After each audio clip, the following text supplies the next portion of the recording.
everybody, happy Wine Wednesday. Kevin and Robin here with another fantastic week of some of my favorite Italian wines from Calabria. Got a lot of favorite Italian wines, don't you? Hey, don't tell all my secrets. You say that every week. And I don't feel like for you're good lying. reason. I'm not lying. I love Yeah. Italian wine as a general rule.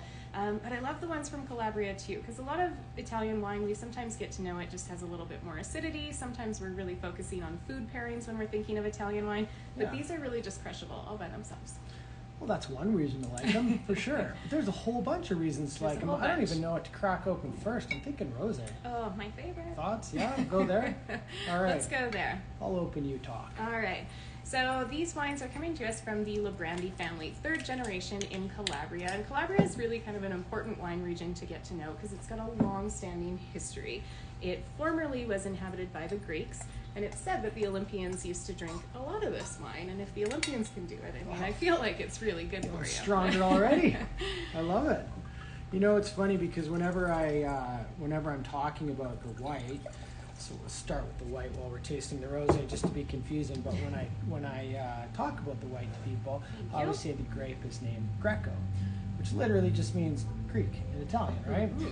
But I guess when you've had something for 2,000 years, it kind of becomes your own, right? Like the Greeks brought the grape variety over a couple thousand years ago, so the Italians, they own it now, don't they? And they named it the Land of Wine. Yeah, that's I mean, true. It's a big name to live up to. Yeah, well, they've done a pretty good job, I think, over in Italy. You know, it's when you travel through Italy, it's one of my favorite things. You know, you just drive the country from top to bottom, and you like can almost always see vineyards, right? Mhm. The whole place is really just the land of vines. But the further south you get, the more it really becomes about grapes and vine growing. And because areas like Calabria are fairly poor now, Mhm. you know, a lot of the people have left for jobs in the big cities and up north. They're really left with just these few industries, and winemaking is a super important one to them, and they do a darn good job of it.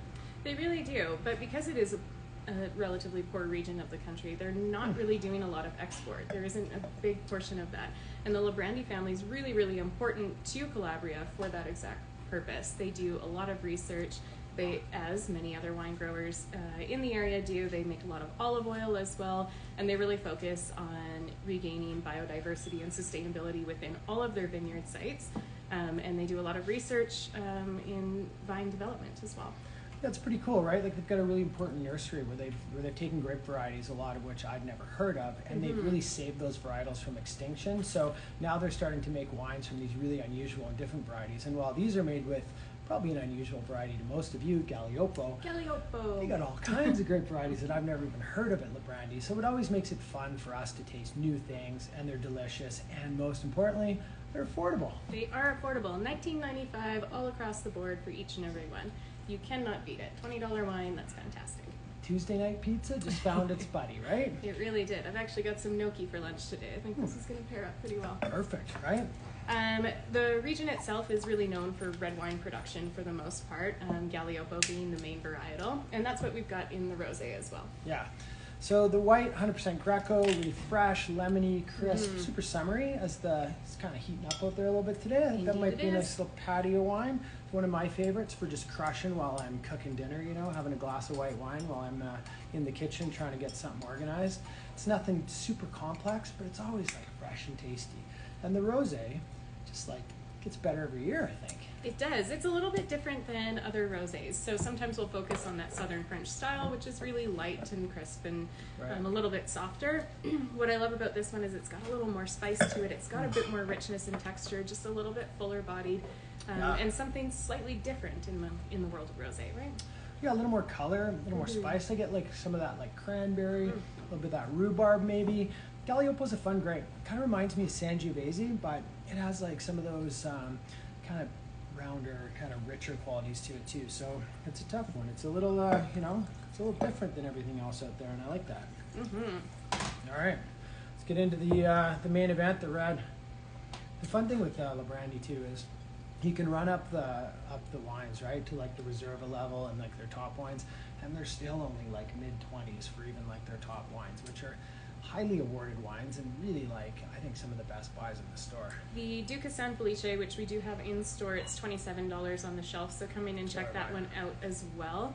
And that is actually from their original estate that they purchased, so kind of a long-standing history with that wine. I'm always amazed by So how, good. you know, I always say this, when you're looking for value, you got to kind of go to places people don't know.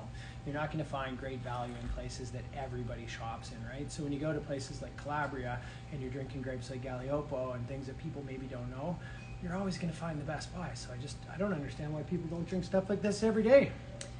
Galliopo, this is super fun. I mean, it's got a little bit more tannin and structure to it. It still has a little acidity to balance it out, but the aromas remain like really fresh and fruity regardless of all of that. It's a little more complexity than you'd expect for $20. Yep. Want to talk about your pack?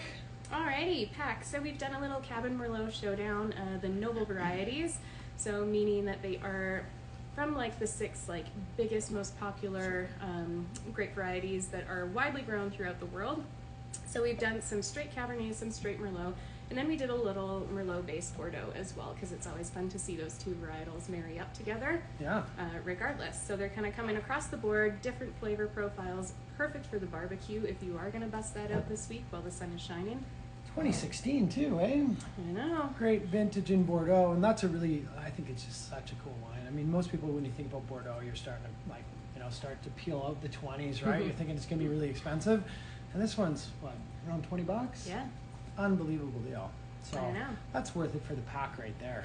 And this Romu, every time I go back and try that, I'm blown away because it's like a $16 wine, something like that. So Yeah, I mean, Merlot has kind of been widely planted. Sometimes you can find bottles that are not as exciting or not as vibrant, but when True. you get down to the bottom of it, it's really making a comeback, and there's some really great options out there. It doesn't have as much structure as your Cabernet. It's a little plummier, a little softer, so again, something to kind of like sip in the backyard while you're hanging out. It's going to be the great bottle. yeah, I think it's time to give Merlot another shot, right? That's It's right. kind of getting kicked around a little too much over the past few years, and there's a lot Everything of- deserves got a lot another of chance. good things to say. So you know, give Merlot another chance. Anything else? Want to talk about your Rosé Festival? Looks like it's almost sold out. It's almost sold out, but May 7th, the evening before Mother's Day, bring mom down, buy some tickets, come on out. The tickets are $59. They're available on Eventbrite. First festival in a while, and if you've been to them before, you know we have a good time. Love having wine festivals here in the shop. So please hop online and grab your tickets before it's too late. Awesome. Next Wednesday, the first Wednesday of April, we'll be doing our 15% off all wine in store yeah. only. So next Wednesday, come in and say hello and get a little discount on some wine. Or come down this weekend. Try these. Well, you gotta have these Yeah. while they're Chill open. brandy in you. Perfect. All right. Thanks very much. We'll see you soon.